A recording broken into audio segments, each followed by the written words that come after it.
Hi, Sandra here. Thanks for joining me this morning. Today's card is going to be full of colour, as you can gather from this little lot. So this is the main, or the first panel, I should say, of the front of the card. And all I've done is taken my sponge dauber, selected colours at random, and I wanted stronger colour around the edge, slightly brighter colours in the middle, and I've just created a background. Now I have another piece of card, and so I'm going to do another one simply because I may decide I like one better than the other, and also, well, it gives me another background. If I've got this out and I'm playing around, then why not? Might as well do two as do one. So I'll just put some colours around here. I'm going to do this one in a slightly different colour scheme on the edge, I think. And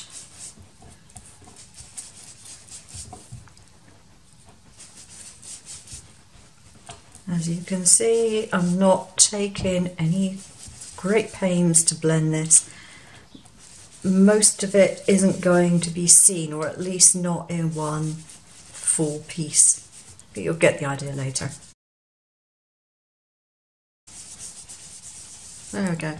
So that gives me one slightly softer and one much more full on. And knowing me, I'll probably go for the softer one. Even though I'm thinking, oh, I'm fed up with pastels. But yeah.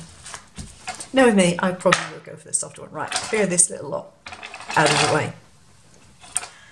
Now the main part of my design is this frame that I've designed. So I've chosen my background cards for these, and I've made it so that there is a centimetre border of the deep pink, and again a centimetre border on this one. Now I advise when you do this, if you're doing two at a time, just take a moment to put the stack together and see which colours you prefer with what. It doesn't always seem obvious which one you're going to prefer. And yeah, just try it and see. Sometimes you'll be surprised. Okay, so with one of these at least, I'm going to make it into a shaker. So I need to put some double-sided tape on the back of this frame. And the reason I'm doing that is because I can't have this frame inside of the shaker, because if I do, things will catch on it and it won't allow things to move around. That's okay if that's the effect you want. Sometimes you want to actually trap things, and you could do it that way. Might be a fun thing to do. Okay, so I've done one of the cards. I finished it, and I'll show you that later on. But I need to do the second one, and because I've already done one as a shaker card, I looked at it and thought, actually, they're both going to be shaker cards. It just makes them look so nice. So I'm going to take my double-sided sticky tape and put it on the edges here. As it happens, and it was more by luck than judgment, this tape happens to be the right width for my frame. Yay. So the easiest way of doing it is to do them one at a time, and to put back any tape that's gone over the edge. So that one over there.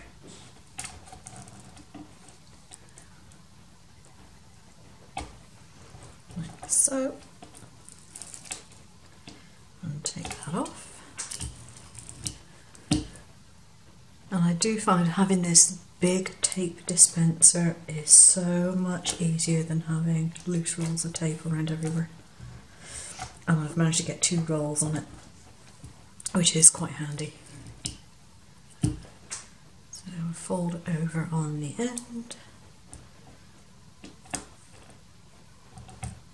like that, and pinch off any excess.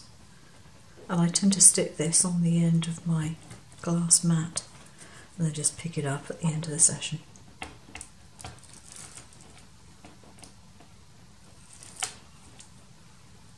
There we go. So this is a scrap of acetate that I had, so it's only just big enough.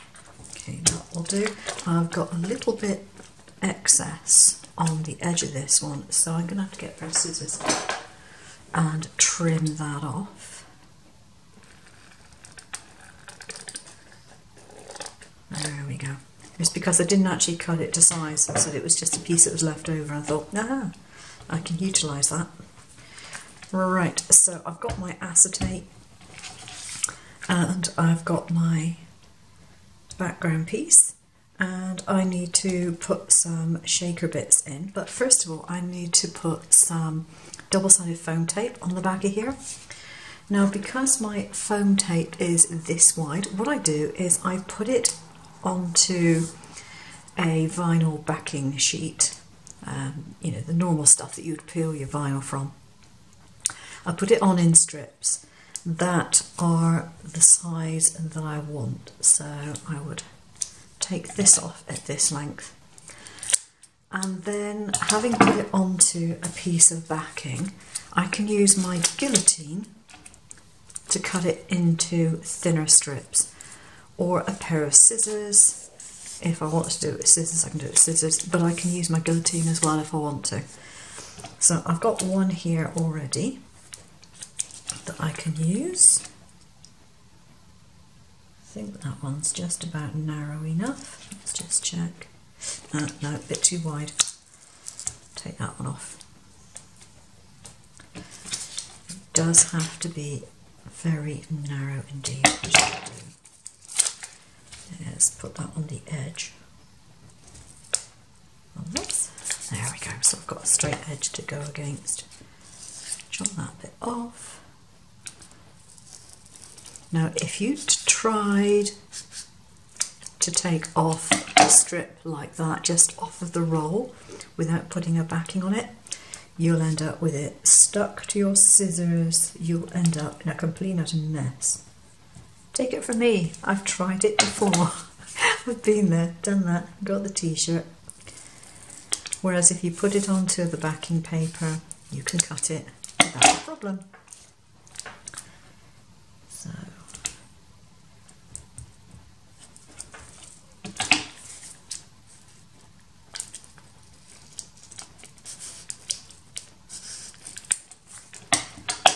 it does make your foam tape go a long way. Just need to just put that one in a little bit. There we go. Almost done. One more to go.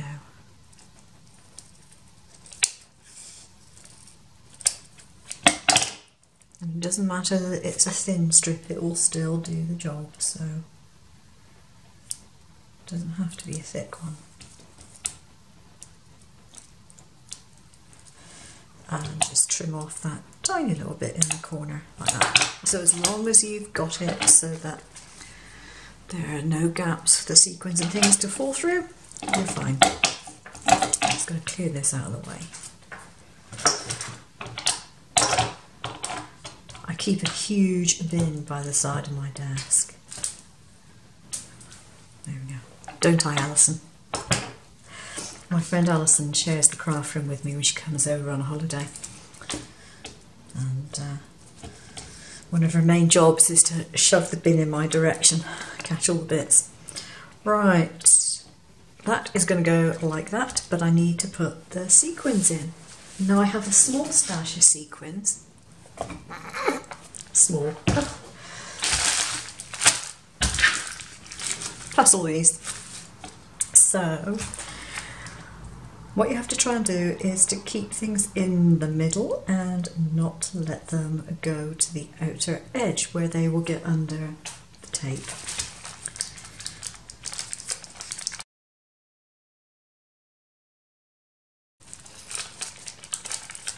Now these things aren't actually sequins, they are bits. I don't know what it is that they're making that they make these. I'm sure it's leftover bits from something, but it's like tiny little circles of foil.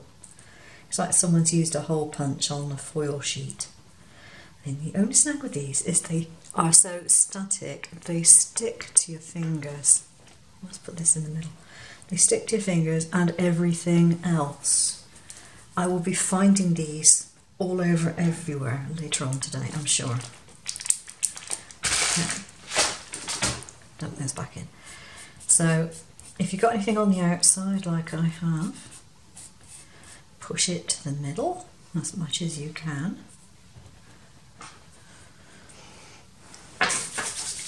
Try and get rid of the other bits. And then all I have to do is to, oops, take off the backing strip.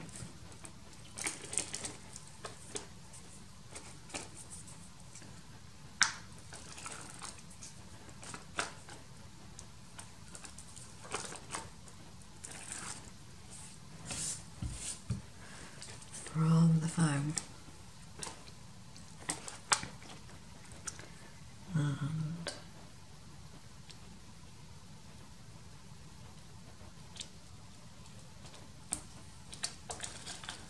And make sure you stick it down really, really well, and then you can shake it to flatten it out, because you don't want it bulging up in the middle. And the only thing I have to do now is to put on some double-sided tape on the back of it to put it onto my card base.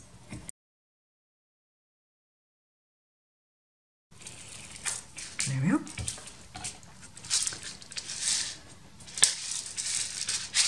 Make sure you have it up whichever way you want it to be. And you could of course put it, off to one side if you want. It doesn't have to be in the middle. I think that's more or less it. So, card done.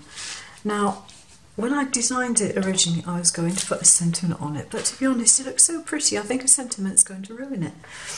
I don't want to put one on. So if you do want a sentiment, then just do a small one and you can put it on the base of the card. And obviously, there's no great point in me showing you how to do a sentiment. Everyone knows how to do sentiments.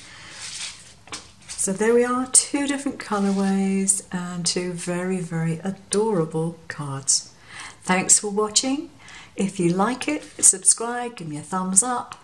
You can also see some of my posts on Instagram, and I'll see you again soon. Take care now. Bye-bye.